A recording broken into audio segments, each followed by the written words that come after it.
बार हमसे जुड़ते हैं।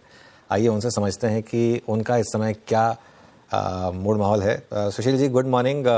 फ्रेम तो काफ़ी अच्छा लग रहा है आपका एज ऑलवेज, और काफ़ी आपने लग रहा है काफ़ी बड़ी बोल्ड कॉल आज हमारे लिए प्रिपेयर की है, तो ज़रा उस पर बात हो जाए। पहले आप कह रहे हैं 30,000 निफ्टी पर, यहाँ पर तो लोग 25,000 के लिए वो प्रे कर रहे हैं, आप सीधा 30,000 की बात कर रहे हैं। बताइए क्या दिख रहा है आपको ऐसा चार्ट्स में? भाई 32,000 बोलने में थोड़ी सी शर्म आ रही थी, इसलिए 30,000 बोला। हो सकता है आने वाले टाइम में 32 भी हो जाए। तो 30, पहले 30 से शुरुआत कर लेते हैं, 32 के बाद में बात करेंगे। तो हाथ कंगन को आरसी क्या, पढ़े लिखे को फारसी क्या।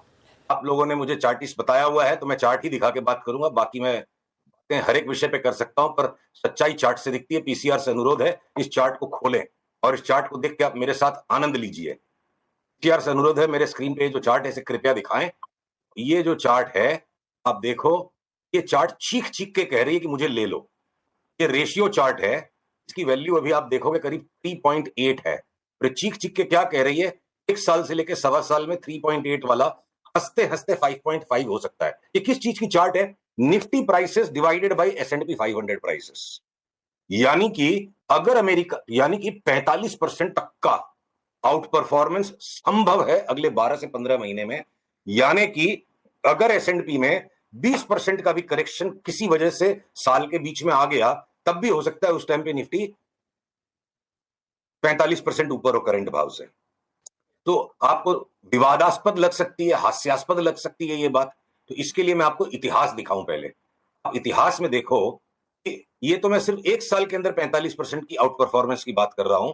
ऐसा दौर भी आया है आपकी ही मेरी लाइफ टाइम में, बहुत ज्यादा पुराने समय में नहीं, 2001 से लेके 2010 तक लगातार 10 साल में हमने 8 गुना कर लिया। यानी निफ्टी को कोई लॉन्ग करके S&P शॉर्ट कर देता तो 8 गुना हो जाता।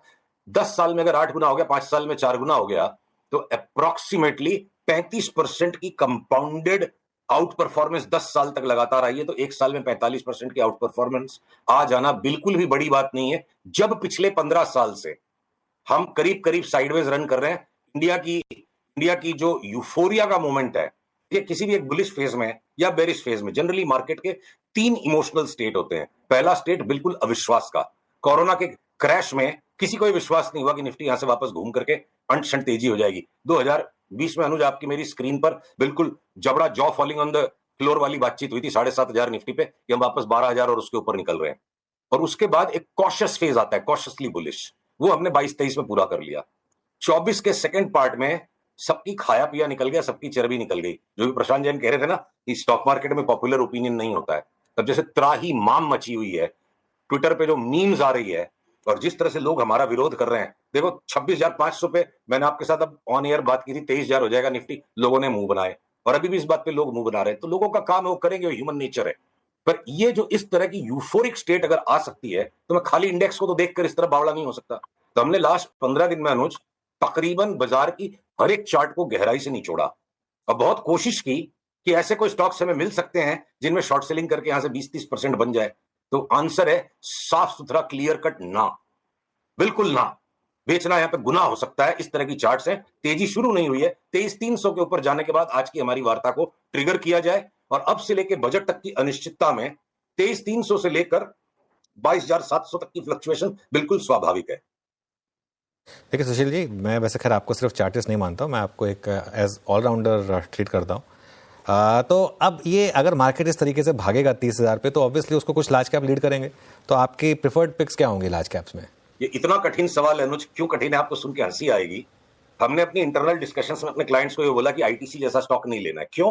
क्योंकि उस पर सिर्फ एक्सपेक्टेड 25% की रिटर्न है। 25% तो अब लार्ज कैप्स में, ब्लू चिप्स में चना कुरमुरा लगता है। इतनी बड़ी अपॉर्चुनिटी मुझे अगले 12 महीने में दिखती है। हिंदुस्तान लीवर जैसा थका हुआ स्टॉक, थका हुआ क्यों बोलता हूं मैं इसको, 2020 की अप्रैल में इसका जो भाव था आज उसके नीचे भाव है। 4 साल में 5 साल में स्टॉक ने कोई रिटर्न नहीं दिया। वो हिंदुस्तान लीवर भी बोलता है मैं 50% बढ़ जाऊंगा। ठीक है, एक कोलगेट जितना बढ़ने के बाद जितना करेक्शन दे चुका है, कोलगेट यहां से वापस डबल हो गया तो कोई बड़ी बात नहीं। खैर कोलगेट को खेलना सबके बस का काम नहीं है, बहुत फास्ट स्टॉक है। रिलायंस जैसा बड़ा हाथी, हाथी जिसे कहते हैं ना, रिलायंस जैसा हाथी, वो बोलता है मैं 50% बढ़ूंगा। 1200 की मंदी नहीं लगती रिलायंस में और 1800 का भाव हंसते हंसते आ जाए।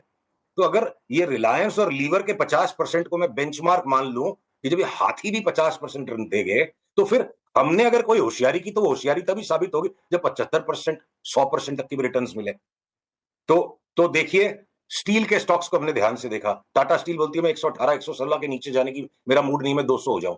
Steel authority of India limited double हो जाए, एनएमडीसी स्टील यहां से 3 गुना हो जाए।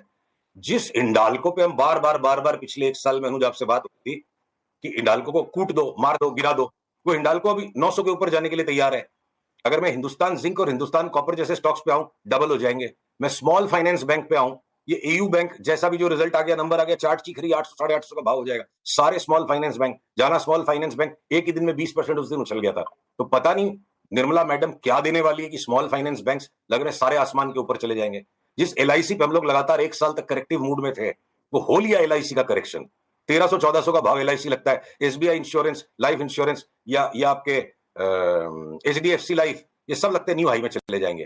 तो अनुज बहुत ही कम स्टॉक्स हैं जिनमें कभी कभी टाइम टू टाइम मार्केट में करेक्टिव फेज आएगा, तो पोर्टफोलियो हेजिंग के लिए क्या पता इन्फोसिस, टीसीएस, विप्रो कमजोर रह जाएं, क्योंकि ओवरऑल नैस्डैक की वीकनेस में इनमें सिंपैथी आएगी। बिरला सॉफ्ट जैसा छोटा जो आईटी का स्टॉक है, अब वो भी तैयार हो गई, इसकी चार्ट 2 गुना 2.5 गुना उसका भी भाव हो जाएगा।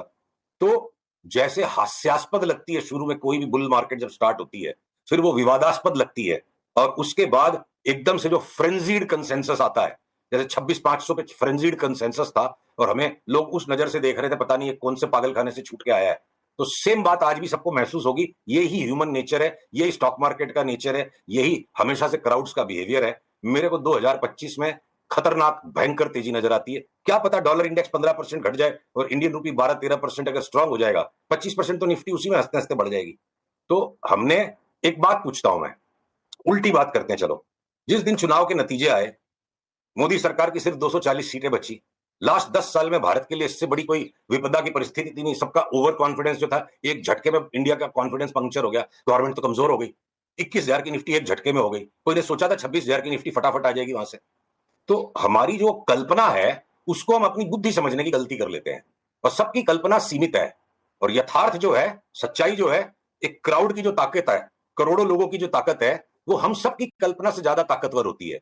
जिस दिन 240 सीट खाली थी गवर्नमेंट की और 21,000 का क्रैश लैंडिंग कर गया बाजार, और वहां से जिसने माल ले लिया उस क्राइसिस में, वो 26,000 तक हंसते हंसते बेच गया। तो उसी तरह आज जो क्राइसिस ऑफ कॉन्फिडेंस है, माल लेने की बात करने का मतलब पागलपन है।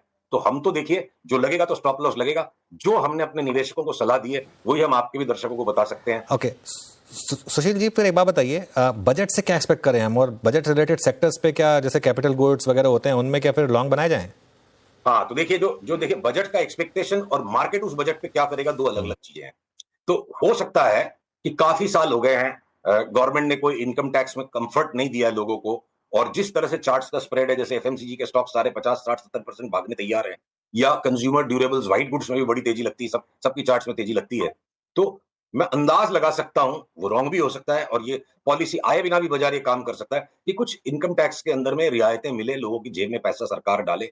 और मुझे लगता है सरकार बड़ा एक्सपेंडिचर रेलवेज में और डिफेंस में तो डेफिनेटली अनाउंस करेगी। ये रेलवेज की और डिफेंस की चार्ट्स ना लड़ रही है हमसे कि पहले मेरे को ले लो, पहले मेरे को ले लो। हाथ हमारे 2 ही है और उंगलियां 10 है, सारी की सारी बाई है, तो कुछ तो आएगा बजट में। बिना बिना कुछ आए कैसे भागेंगे?